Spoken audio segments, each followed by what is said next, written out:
చూస్ country delight, live better. ఇప్పుడే country delight యాప్ని download చేసుకోండి. థియేటర్స్ పరంగా అసలు సమస్య ఏంటి? ఇక్కడ రెండు అంశాలు సార్. థియేటర్స్ ఎవరు మెయింటైన్ చేస్తారు? ఈ లీజ్ థియేటర్ల గోల ఏంటి? మాకు ఎగ్జిబిటర్లు ఏమో మాకు డబ్బులే రావట్లేదు, ఓనర్షిప్ మిగులుతుంది తప్పితే మా బతుకు బస్ స్టాండ్ అని చెప్పని వాళ్ళు అంటున్నారు. ఇటువైపు నుంచి చెప్పేవాళ్ళేమో అసలు సినిమాల్లో టికెట్లు పెంచకపోవడం వలన రకరకాల సమస్యలు వస్తున్నాయి మాకు అనేది వీళ్ళు చెప్తున్నారు. పాప్కార్న్ దగ్గర నుంచి ప్రతి దాని మీద పవన్ కళ్యాణ్ గారి ఆఫీస్ మాత్రం ఒక అస్త్రం వేసింది. ఇప్పుడు ఏంటి అసలు సినిమా థియేటర్లో ఎగ్జిబిషన్ కాదు, వాళ్ళు ఏదైతే చెప్పారో ఆ లెటర్లో అవన్నీ రేపు నుంచి పాటించమనండి, ఎందుకు ఇండస్ట్రీ బాగుంటుందో చూద్దాం.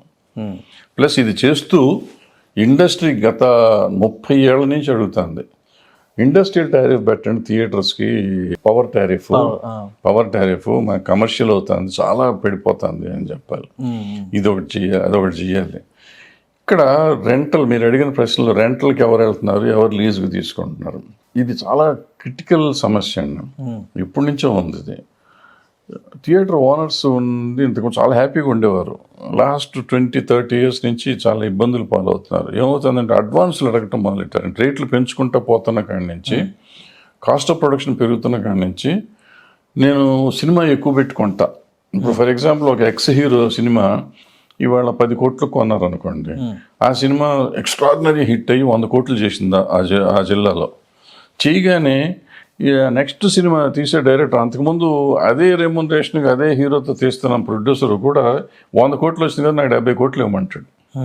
70 కోట్లు ఇవ్వమంటే నాలంటాడు కంగారు పడిపోయి ఏమో కొనుక్కోపోతే మనకి నిజంగా 100 కోట్లు వస్తే 30 మిగిలినట్టు కదా అని వెళ్ళిపోనేస్తాడు.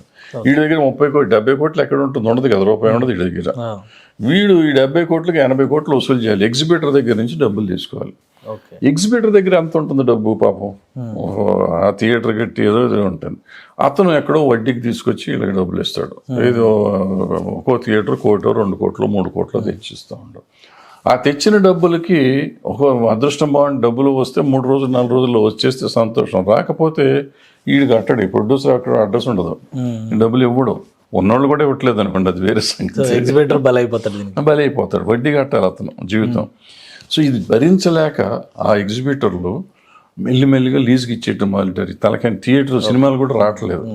ఈ డిస్ట్రిబ్యూషన్ ఉన్న వాళ్ళు ఏం చేశారంటే డబ్బులు ఇస్తేనే సినిమా ఇస్తామని ఆపేశారు చాలా సినిమాలకి. ఇప్పటికి నుండి ఒక 100 మంది ఎగ్జిబిటర్లు సఫర్ అవుతున్నారండి.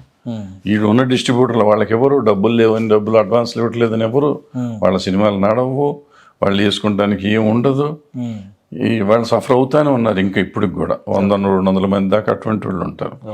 వీళ్ళు ఇప్పుడు ఏం చేశారు, ఇప్పుడు ఇందాక చెప్పిన 10 మందిలో వీళ్ళు దగ్గర దగ్గర 1000 థియేటర్ల దాకా లాగేశారు మొత్తం. వీళ్ళు 15 థియేటర్లే ఉన్నాయి నా దగ్గర అని అల్లు అరవింద్ గారు అంటున్నారు. ఆయన దగ్గర 15 ఉంటే మిగిలిన వాళ్ళ దగ్గర ఉన్నాయి, మిగతా 985 మిగిలిన వాళ్ళ దగ్గర ఉంటాయి. అంటే ఇప్పుడు అసలు ఈ కార్పొరేట్ థియేటర్లు ఏంటి సార్? ఈ ఐనాక్స్, పీవీఆర్ వేరే సెటప్ అయ్యి ఆల్మోస్ట్ 500-600 థియేటర్లు అవి ఉన్నాయి. వాళ్ళు వెళ్తూ రారు, అన్ని మల్టీప్లెక్స్లు అన్నీ పోతాయి. ఈవెన్ ఏషియన్తో కలిపి వాళ్ళు వేరే వెళ్ళిపోతారు. వాళ్ళు ఆల్మోస్ట్ 1000 ఉండొచ్చు స్క్రీన్స్ నేను అనుకోవటం 2 స్టేట్లో కలిపి.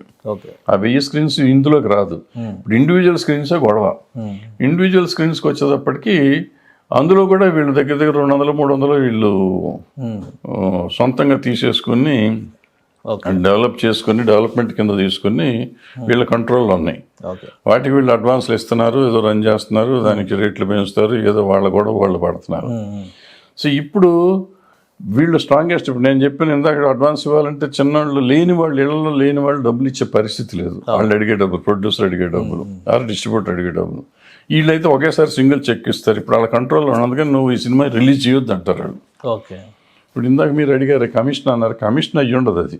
ఇప్పుడు హరిహర వీరమల్లు అనే సినిమాకి నేను సపోజ్ నైజాం అనుకోండి 50 కోట్లకు 100 కోట్లు కొందాం అనుకున్నాను అనుకోండి, నాకు డబ్బులు కావాలి. నాకు డబ్బులు కావాలంటే నా దగ్గర ఎంత ఉంటుంది, 1 కోటి 2 కోట్లు ఉంటుంది. పవన్ కళ్యాణ్ గారి సినిమా కదా, 70 కోట్లు కొన్నా 100 కోట్లు వస్తుంది నా చేతికి అనుకుని నేను కొంటా. వీళ్ళు ఇవ్వాలిగా, ఫైనల్ గా ఎవరు ఇవ్వాలి డబ్బులు? నాకు ఎగ్జిబిటర్ దగ్గర నుంచి రావాలి. ఎగ్జిబిటర్లు ఎవరు? ఈ 10 మంది. వీళ్ళు సింగిల్ చెక్ రాసేస్తారు. వాళ్ళ గ్రూప్ ఆఫ్ థియేటర్స్, మా 50 థియేటర్లకి 10 కోట్లు 100 కోట్లు అని రాసేస్తూ ఉంటారు. ఇప్పుడు వాళ్ళు రాయట్లేదు. వాళ్ళు మేము చేయమంటే ఇప్పుడు ఏమవుతుంది, హరిహర వీరమల్లు కొనే నాబోటోడు అనామకుడు ఎవరు అమ్మితే వాళ్ళకి అమ్మాలి, లేదంటే నాబోటి అనామకుడు కొనాలనుకోండి, పవన్ కళ్యాణ్ గారు అభిమాని నేను హయ్యెస్ట్ రేట్ పెట్టి కొనాలని నేను అనుకుంటాను. అనుకుని నాకు 5 కోట్లు 10 కోట్లు లాస్ వచ్చినా నేను కొనాలి, నేను వాళ్ళ మార్కెట్లో మా గురువు గారు ఉండాలని 10 పెట్టుకుంటే 65 ఇవ్వాలంటే వీళ్ళు ఇవ్వరుగా. ఓకే. ఇప్పుడు చచ్చినట్టు వీళ్ళకి 60కి అమ్ముకోవాలి నేను ఓకే. రిలీజ్ చేయాలంటే. సో వాళ్ళ కంట్రోల్ ఆ విధంగా నడుస్తుంది మార్కెట్. ఇప్పుడు ఈ లెటర్ తర్వాత ఇండస్ట్రీలో ఒక డిస్కషన్ జరిగింది. అల్లు అరవింద్ గారు లాంటి పెద్ద వ్యక్తి బయటకు వచ్చి కూడా మాట్లాడారు. మిగతా ప్రొడ్యూసర్స్ కూడా అదే లైన్లో సమస్య పరిష్కారం అవుతుంది అనుకోవచ్చా సానుకూలంగా? అంటే సమస్య లేదు, పరిష్కారం అయ్యేది ఏంటి? అసలు ఏం లేదంట. వాళ్ళ పంచాయతీ గదిలో ఉండే పంచాయతీ బయటకు వచ్చింది. దిల్ రాజు గారు ఆయన నాకు దేవుడు పవన్ కళ్యాణ్ అన్నారు, ఆయన కాదు, ఆయన దగ్గర సగం థియేటర్లు ఉన్నాయి. సురేష్ బాబు ఆయన గోడ మీద ఉంటాడు, ఆయన ఆయన ప్రాబ్లం లేదు ఆయనకి. ఇంకెవరున్నారండి? అల్లు అరవింద్ గారు అల్లు అరవింద్ గారు నేను లేని పోమని చెప్పేశారు ఆయన. సునీల్ నారంగ్ అసలు ఓ కోనే సాబ్ ఐసా కైసా కర్తా సాబ్ నై హూ అంటూ ఉంటాడు ఆయన. ఇంకా అయిపోయాయి. ఇంకెవరు అసలు ఇంకెక్కడ థియేటర్లో ఇంకా సమస్య పరిష్కారం సమస్య లేదు ఇప్పుడు నా ఉద్దేశంలో. జనాన్ని అందరినీ ఒక 3 రోజుల పాటు డిస్కషన్ లో పెట్టారు. అంతా 4 పేర్లు చెప్పాను కదా, ఈ 4 కదా మొత్తం. అవును. మైత్రి మూవీస్ వాళ్ళు ఆల్మోస్ట్ వీళ్ళతో కాదు, వాళ్ళు ఇటు సైడే. ఈవెన్ నాగవంశీ సీతారా నాగవంశీ మా మీటింగ్లోనే చెప్పాడంట, నాకున్న థియేటర్ రిలీజ్ చేస్తానయ్యా, మిమ్మల్ని ఎవరు స్ట్రైక్ చేస్తే ఏంటి చేయకపోతే ఏంటి అని చెప్పేశాడు ఆయన. ఇంకేంటండి ఇంక సమస్య ఎక్కడ ఉంది? ఇంకేం లేదు. అనవసరంగా మన డిప్యూటీ సీఎం గారి ఆఫీస్ నుంచి స్టేట్మెంట్ రావడం నాకు బాధాకరమైన విషయంగా ఉంది, నాకు మిగిలింది తప్ప. కానీ ఒకటి అంటే కాంట్రవర్సీగా వచ్చింది. ఇప్పుడు ఏంటంటే ఒక రకం మంచి జరిగింది ఏంటంటే వీళ్ళు కొంచెం ఒళ్ళు దగ్గర పెట్టుకుంటారు. ఇప్పుడు ఈ ఒళ్ళు దగ్గర పెట్టుకున్నది ఆయన చెప్పిన పనిగానే 4 థియేటర్లు చేశారనుకోండి, అప్పుడు గతంలో జగన్మోహన్ రెడ్డి గారు తిట్టంగానే అటువంటి పని వీళ్ళు కూడా చేశారనుకోండి, అంతా సెట్ రైట్ అయిపోతుంది. చిన్న సినిమాలకి మంచి రోజులు వస్తాయి. సుమన్ టీవీలో మీ పర్సనల్ అండ్ బిజినెస్ ప్రమోషన్స్ కోసం కింది నెంబర్కి కాంటాక్ట్ చేయండి.